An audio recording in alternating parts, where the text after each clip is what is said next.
Shalom, hari ini saya ingin bagikan tentang 5 faktor mujizat pertama di Kana. Jadi mujizat pertama Tuhan Yesus lakukan itu di Kana, pesta kawin saudara di Kana. Ada 5 faktor yang seharusnya ini menjadi gaya hidup kita. Ya saudara, kalau kelima hal ini kita biasakan dalam kehidupan kita sehari-hari. Sebenarnya saudara, kita sedang membuat satu wadah atau rumah buat Tuhan untuk buat mujizat. Yang ngerti katakan amin. Seperti perempuan Sunem yang buat kamar untuk Nabi Elisa. Dia buat tempat untuk mujizat. Nah, kelima faktor ini saudaraku, ya kan, yang nanti kita akan baca kisahnya dalam Yohanes pasal 2. Ini benar-benar prinsip tentang mujizat yang gak bisa dilepaskan saudaraku. Yang kita akan lihat, kita baca dulu ayat firman Tuhannya. Yohanes 2 ayat 1 sampai 11. Kita akan baca sama-sama. 1, 2, 3. Pada hari ketiga ada perkawinan di Kana yang di Galilea. Dan ibu Yesus ada di situ. Yesus dan murid-muridnya diundang juga ke perkawinan itu. Ketika mereka kekurangan anggur, ibu Yesus berkata kepadanya, mereka kehabisan anggur. Kata Yesus kepadanya, mau apakah engkau daripadaku ibu? Saatku belum tiba. Tetapi ibu Yesus berkata kepada pelayan-pelayan, apa yang dikatakan kepadamu, buatlah itu. Di situ ada 6 tempayan yang disediakan untuk pembasuhan menurut adat orang Yahudi. Masing-masing isinya 2-3 buyung. Yesus berkata kepada pelayan-pelayan itu, isilah tempayan-tempayan itu penuh dengan air. Dan mereka pun mengisinya sampai penuh. Lalu kata Yesus kepada mereka, sekarang cedoklah dan bawalah kepada pemimpin pesta. Lalu mereka pun membawanya. Setelah pemimpin pesta itu mengecap air yang telah menjadi anggur, dan ia tahu dari mana datangnya. Tetapi pelayan-pelayan yang mencedok air itu mengetahui. Ia memanggil mempelai laki-laki dan berkata kepadanya, setiap orang menghidangkan air yang anggur yang baik dahulu, dan sesudah puas minum barulah yang kurang baik. Akan tetapi engkau menyimpan anggur yang baik sampai sekarang. Hal itu dibuat Yesus di Kana yang di Galilea sebagai yang pertama dari tanda-tandanya. Dan dengan itu ia telah menyatakan kemuliaannya, dan murid-muridnya apa? Percaya kepadanya. Jadi ada 5 faktor yang kita akan bahas saudaraku. Yang pertama adalah invitation. Saudaraku, invitation. Jadi Yesus bisa buat mujizat ya di pernikahan ini karena kedua mempelai mengundang Yesus. Yang kedua adalah intercession. Jadi Maria ya kan memberitahu Yesus mereka kehabisan anggur. Yang ketiga adalah instruction. Saudara, Yesus memberikan perintah kepada para pelayan. Yang keempat adalah instrumen. Instrumen itu adalah dia pakai yaitu pelayan dan tempayan. Dan juga air, itu instrumen. Yang kelima adalah inspiration. Bahwa setiap mujizat harus bisa menginspirasi orang lain. Sehingga banyak orang ya kan terinspirasi untuk menjadi percaya sama Tuhan. Saudara, ini poinnya. Kita akan bahas saudara satu persatu. Pertanyaannya begini. Kenapa kok Tuhan membuat mujizat saudara di pesta kawin dengan mengubah air jadi roti? Kenapa enggak mujizat pertamanya bangkitin orang mati? Saudara udah sakit lama mati. Kenapa bukan membangkitkan orang mati atau berjalan di atas air? Itu kan lebih keren gitu saudaraku. Enggak. Setiap tindakan yang Tuhan Yesus lakukan selama hidup di dunia itu punya makna, punya arti. Saudara, ada maksud, ada tujuan yang jelas. Setiap perkataan yang keluar dari mulut Yesus itu pun ada arti, ada makna, ada tujuannya. Tuhan nggak mungkin kerjakan sesuatu dengan tanpa terencana, terukur, terstruktur. Enggak. Kenapa saudara? Lihat, kita lihat di sini saudaraku. Kita punya Alkitab yang terdiri daripada kitab-kitab dari Kejadian sampai Wahyu. Saudara lihat di sini. Kisah pertama daripada Alkitab itu kisah tentang apa? Tentang pernikahan. Tentang lembaga pernikahan. Tuhan berkata tidak baik manusia seorang diri saja. Dan saudara lihat di kitab Kejadian itu bicara tentang keluarga. Keluarga dari Adam, keluarga dari Nuh, keluarga daripada Abraham, keluarga daripada Ishak, Yakub, terus keluarga. Saudara lihat lagi ya, lihat lagi. Di kitab Wahyu, sebenarnya tema Wahyu itu bukan penghukuman ini itu, enggak. Itu tuh cuman cerita sampingnya. Sebenarnya sentral daripada Wahyu itu apa? Pesta kawin anak domba Allah. Itulah peristiwa yang sangat dinantikan tentang pernikahan. Saudaraku, jadi kalau misalnya Yesus yang hadir di dunia ini, Allah jadi manusia, lalu pada waktu pelayanan pertama dia buat mujizat. Ini untuk pesan yang mau disampaikan adalah keluarga itu penting. Keluarga itu penting. Pernikahan itu bukan main-main. Karena keluarga itu tempat latihan untuk mempersiapkan diri hidup bersama Tuhan dalam kekekalan. Karena dari keluarga akan lahir orang-orang baik, orang-orang benar, orang-orang hebat, orang-orang besar. Dari keluarga juga lahir penjahat-penjahat, preman-preman. Keluarga itu tempat kita bisa nikmati sorga. Tempat keluarga juga tempat di mana kita bisa nikmati neraka. Ketika pasangan suami, laki dan perempuan mengambil keputusan, saudara, untuk membangun satu keluarga, mereka jadi pasangan hidup. Pasangan hidup artinya apa? Bisa menjadi sahabat seumur hidup, bisa menjadi musuh seumur hidup, bisa jadi partner seumur hidup. Ini hal yang seperti ini. Jadi itu beda dengan yang lain. Nah, oleh karena itu saking pentingnya, karena sesuatu yang pertama yang Tuhan lakukan, pasti itu hal yang penting. Penyebutan pertama dalam Alkitab itu sesuatu maknanya itu yang penting. Katakan amin saudara, itulah arti yang sebenarnya. Jadi Tuhan buat mujizat, saudara, di pesta kawin, di satu keluarga. Saudara, kenapa? Karena Tuhan melihat ya bahwa keluarga adalah tempat yang paling banyak membutuhkan mujizat. Yang ngerti katakan amin saudara. Di keluarga kita butuh mujizat rohani. Kita ingin seluruh keluarga kita dapat berkat rohani. Apa berkat rohani saudara? Keselamatan jiwa hidup yang kekal. Ngerti identitasnya, siapa dia, kenapa dia harus ada di dunia ini. Dia tahu identitasnya, dia tahu dirinya dan apa tugas dia selama di dunia ini, peran dia.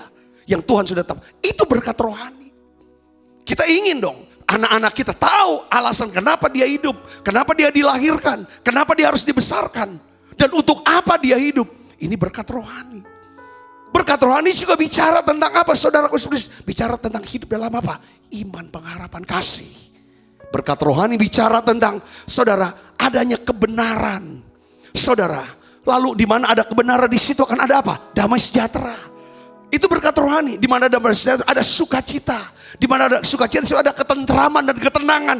Ini berkat rohani yang kita butuhkan dan ini namanya mujizat. Katakan amin saudara. Dan akan diberi dan kita bisa nikmati kalau kita berdoa. Makanya tadi Roh Kudus bilang, ayo kita doa untuk keluarga. Yang kita doakan itu apa? Ini penting, ini dulu dasarnya.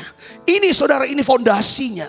Dari fondasi rohani baru masuk ke dalam aspek yang kedua. Di keluarga sangat membutuhkan yang namanya berkat apa? Jasmani. Kita mau dong keluarga kita semuanya sehat. Kalau ada yang sakit, sakit itu pencuri. Yang mencuri waktu kita, mencuri uang kita, mencuri segala kesempatan yang sebenarnya kita mau ambil ini karena kita sakit, tidak bisa diambil. Kita mau dong ada mujizat di dalam jasmani. Semuanya sehat, semuanya sembuh, umurnya panjang. Katakan amin saudaraku. Lalu berkat jasmani itu bicara kita punya anak. Anak kita bisa, kalau Tuhan kehendaki bisa menikah. Lalu punya anak lagi, itu namanya berkat jasmani. Kita punya keturunan, sampai anak cucu. Ini saudara, keluarga adalah tempat yang paling banyak butuh mujizat. Oleh karena itu Yesus buat mujizat pertama kali di keluarga. Yang ketiga, keluarga itu butuh apa? Mujizat apa saudara? Mujizat yang namanya hubungan sosial. Saudaraku, kita mau keluarga kita bisa kenal banyak. Punya hubungan yang baik di masyarakat. Saudara, di gereja, dimanapun. Ini blessing. Satu dengan yang lain. Suami istri, orang tua anak, anak dengan anak, dengan ipar, dengan semuanya. Kita butuh mujizat ini. Hubungan yang baik. Yang keempat, kita juga butuh mujizat apa? Berkat apa? Keuangan. Untuk kita bisa.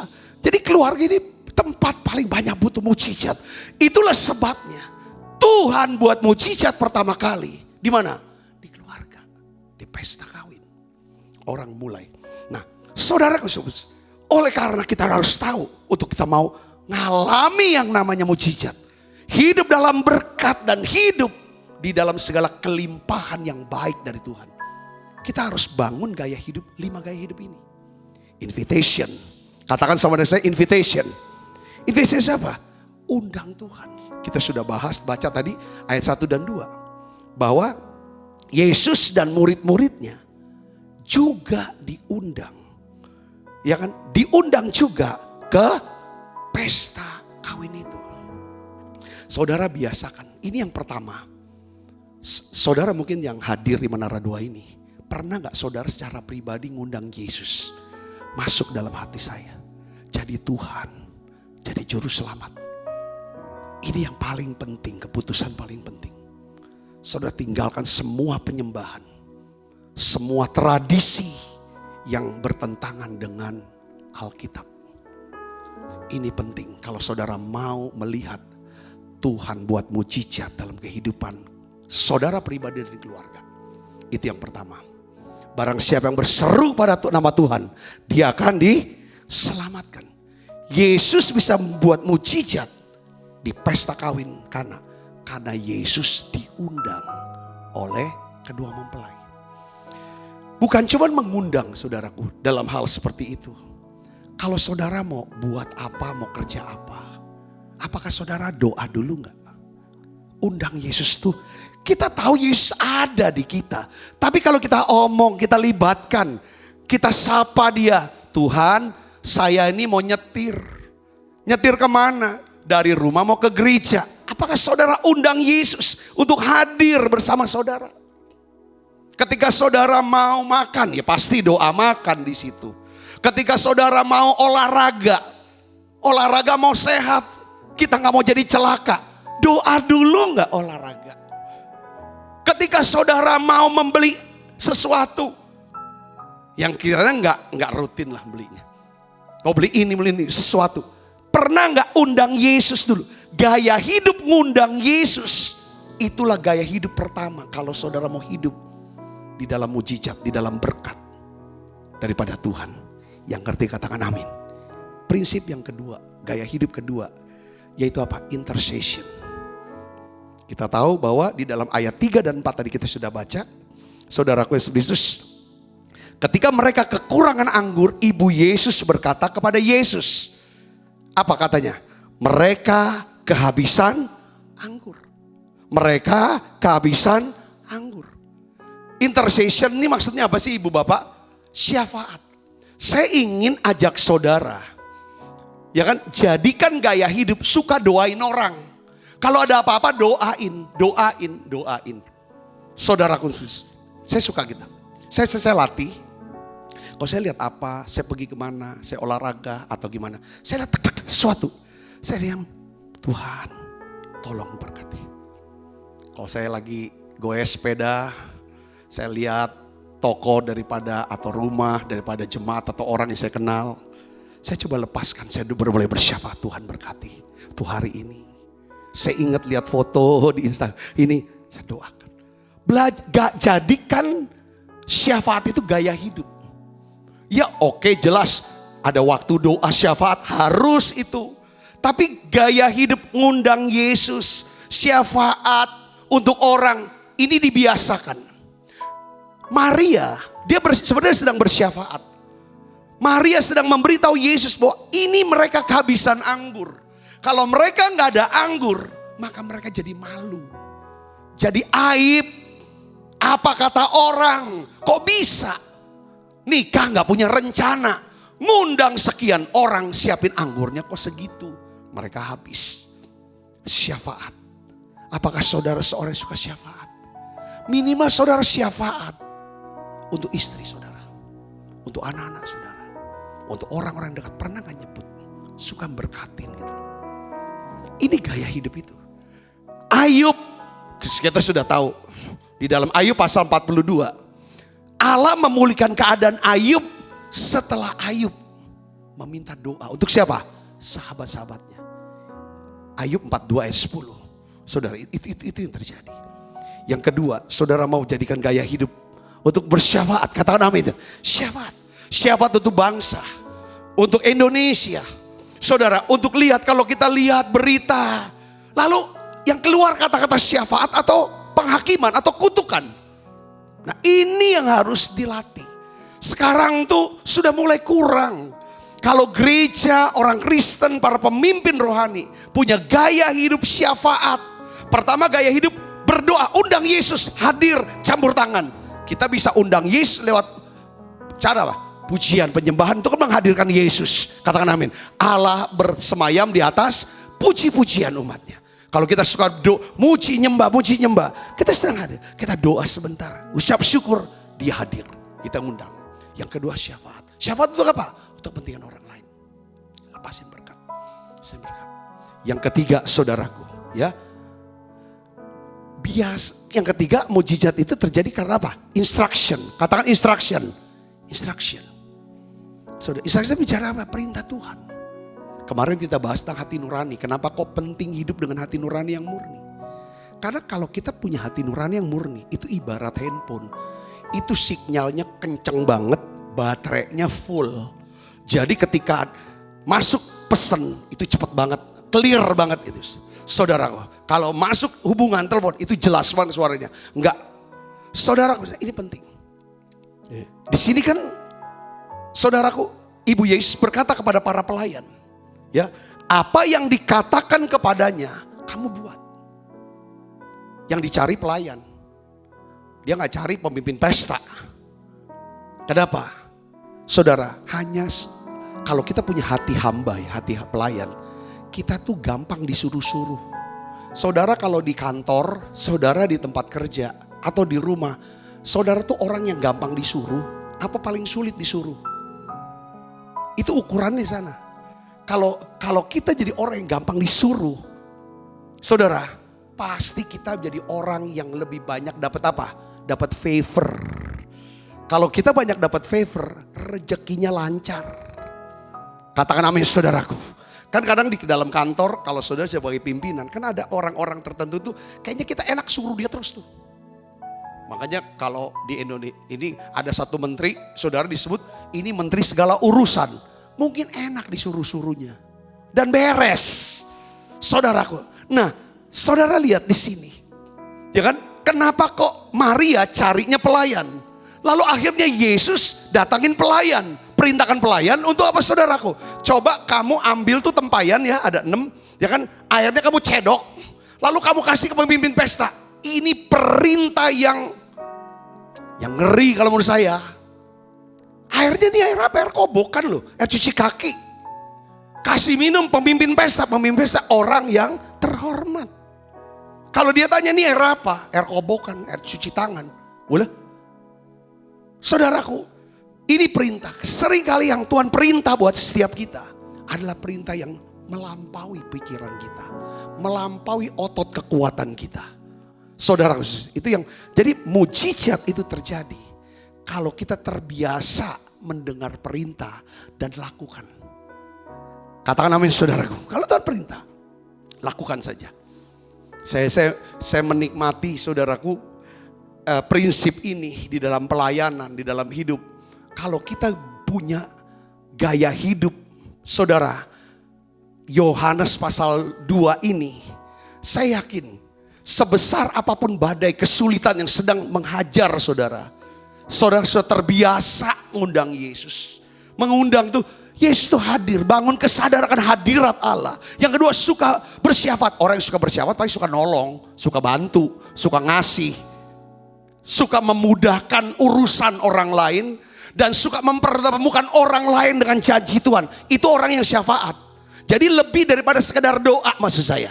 Katakan amin saudaraku. Ini poinnya. Yang ketiga adalah orang ini adalah orang yang suka akan perintah Tuhan. Pasti dong orang ini suka akan pengajaran firman. Suka baca Alkitab. Gaya hidup mujizat adalah gaya hidup seorang yang Tuhan sering nanyain, Tuhan perintah apa lagi ya? Kadang-kadang Tuhan bisa langsung, Tuhan bisa ciptakan satu kondisi dan keadaan. Atau kita punya pemimpin rohani lagi dapat sesuatu.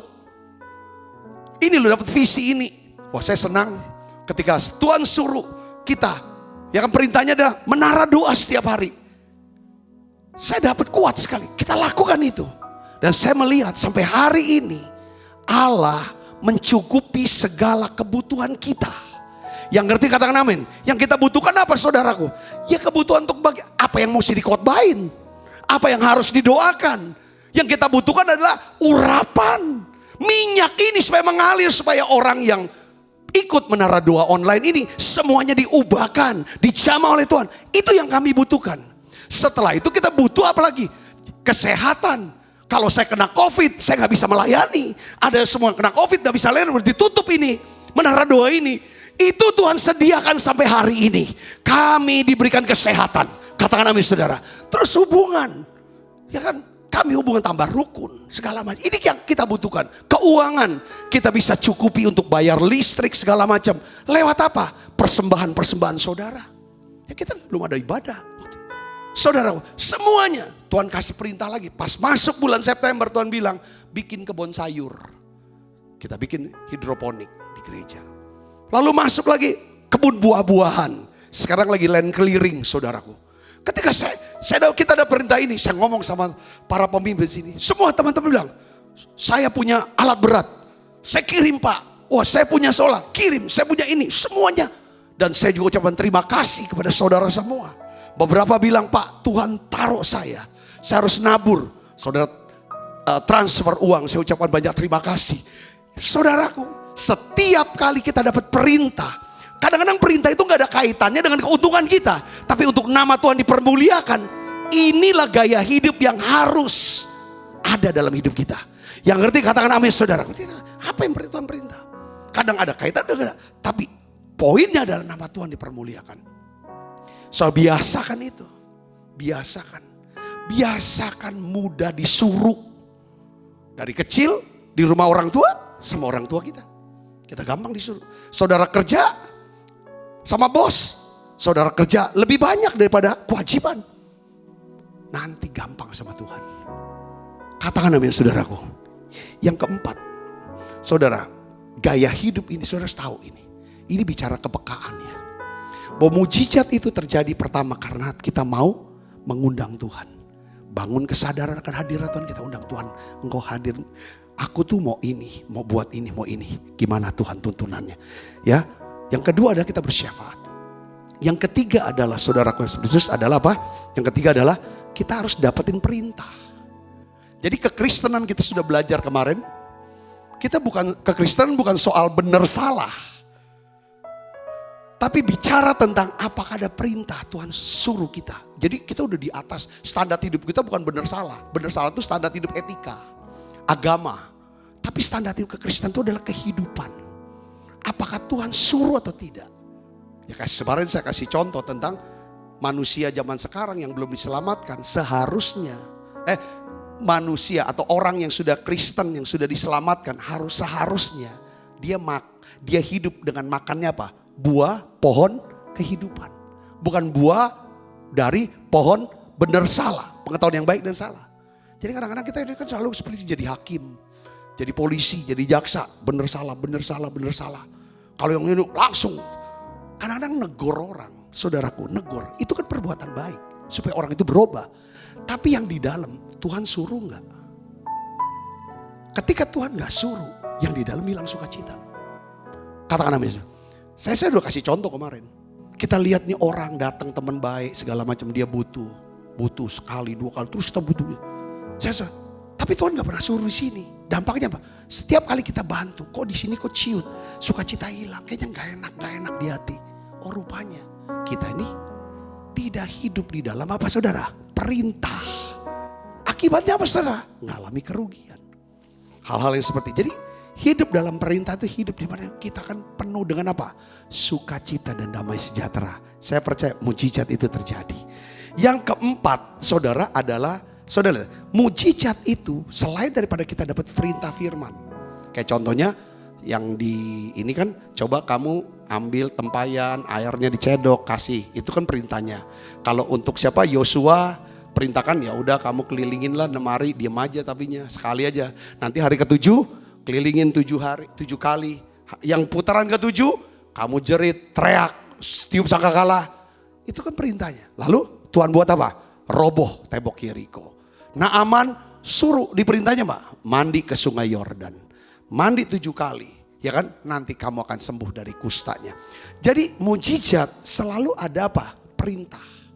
Saudara, makanya kemarin saya siapkan kita pelajaran tentang apa? Hidup dengan hati nurani yang murni di hadapan Tuhan. Supaya kita mudah ada perintah. Yang keempat adalah tentang apa? Instrumen. Instrumen saudara, instrumen itu alat. Tuhan bisa pakai, ya kan? Ya di ayat yang ke-6 di sini katakan di situ ada 6 tempayan yang disediakan untuk pembasuhan menurut adat orang Yahudi. Masing-masing isinya 2-3 buyung. Jadi Tuhan pakai instrumen yaitu tempayan dan air. Tapi juga saudara harus tahu ya, instrumen itu jangan dijadiin keramat. Jangan dijadikan jimat. Ngerti gak saudaraku? Katakan amin saudara. Saudara harus tahu loh, instrumen. Saudaraku yang Kristus, ini adalah roti dan anggur. Tubuh dan darah Yesus. Tuhan bisa pakai ini waktu kita berdoa untuk kesembuhan kita. Untuk terobosan, untuk mujizat yang kita harapkan. Tapi ini bukan jimat. Jangan dikeramatin. Saudara bisa ngerti, minyak urapan itu instrumen. Tapi ketika ada di tangan kita orang percaya, kita oleskan orang sakit itu sembuh. Saudara bisa ngerti, Tuhan pakai instrumen. Seringkali Tuhan pakai instrumen. Instrumen itu bisa alat, benda mati, bisa juga orang. Orang itu instrumen. Saudara, hari ini Tuhan pakai si A untuk nol. Kita nggak pernah duga dia bisa bantu untuk supaya kita bisa nerima mujizat pertolongan dari Tuhan. Tapi yang waktu lain, ya kan saudara, orang yang lain. Nah Tuhan mau kita cukup berterima kasih. Tapi dia, saudara, bukan jimat kita. Jangan jadikan orang atau benda itu jimat kita atau keramat kita. Nah ini, jadi mujizat itu pasti ada instrumen. Katakan amin saudara. Yang kelima saudara, mujizat gaya hidup yang kita. Makanya kalau kita harus tahu saudara ya, ini kira-kira orang inikah yang Tuhan akan pakai? Benda inikah yang Tuhan mau pakai? Saudara, itu kembali ke hubungan hati nurani yang murni. Kita bisa bersekutu dengan Tuhan. Intuisi kita bisa dapat 3 kan? Intuisi, fellowship, dan hati nurani. Itu roh. Roh ini harus kerja setiap hari. Kalau roh saudara kerja setiap hari, jiwa saudara bisa tenang. Tubuh saudara seger. Seringkali yang kerja banyak adalah yang di jiwa. Rohnya gak kerja. Rohnya mati. Rohnya tidur. Makanya Tuhan, kapan roh itu bisa kerja kuat? Pada waktu saudara suka berdoa. Undang Yesus, syafaat atau orang lain. Doa, muji, nyembah, dan lain sebagainya. So perkataan firman Tuhan, bahasa roh. Itu roh. Saudaraku. Oke? Nah ini instrumen. Terus yang terakhir saudaraku. Inspirasi. Yohanes 2 ayat 11 katakan begini. Hal itu dibuat Yesus di Kana yang di Galilea. Sebagai yang pertama dari tanda-tandanya. Dan dengan itu ia telah menyatakan kemuliaannya. Dan murid-muridnya percaya kepadanya. Jadi saudaraku yang serius, jadi mujizat itu harus bisa menginspirasi. Di sini dikatakan setelah Yesus membuat mujizat. Alkitab katakan apa saudaraku yang serius? Bahwa murid-muridnya percaya kepada Yesus. Jadi mujizat itu cuma sebagai alat untuk menginspirasi. Saudara, orang lain supaya menjadi percaya sama Tuhan bukan tujuan akhir. Saudara bisa mengerti gak sini? Katakan amin. Kadang-kadang ya lama-lama kita bisa mengerti hal ini. Ada 5 hal. Saudara mau hidup dalam mujizat. Saudara mau hidup dalam kemurahan Tuhan. Saya berdoa biar ada pengurapan terus Tuhan tambahkan buat saudara. Biarlah saudara bisa mengerti ini. Terus berperang. Ini ayat-ayat tadi ini rema banget. Nehemia 4 dan 14. Saudara, ini jalan. Jangan kamu takut terhadap mereka. Ingatlah kepada Tuhan yang maha besar dan dahsyat. Apa yang menjadi musuh saudara hari ini? Mujizat apa yang saudara sedang butuhkan di tengah-tengah keluarga saudara? Apakah rohani, jasmani, hubungan sosial, keuangan kah? Firman Tuhan katakan jangan takut terhadap mereka itu. Ingatlah kepada Tuhan yang maha besar dan dahsyat. Berperanglah untuk saudara-saudaramu, untuk anak-anak lakimu, anak-anak perempuanmu, dan untuk istrimu, dan untuk rumahmu. Saya percaya sudah ini waktunya saudara terus bersyafaat, terus berdoa, terus berkatakan, terus usahakan, terus nasihati, terus kerjakan. Saya percaya mujizat masih ada. Yang percaya katakan amin.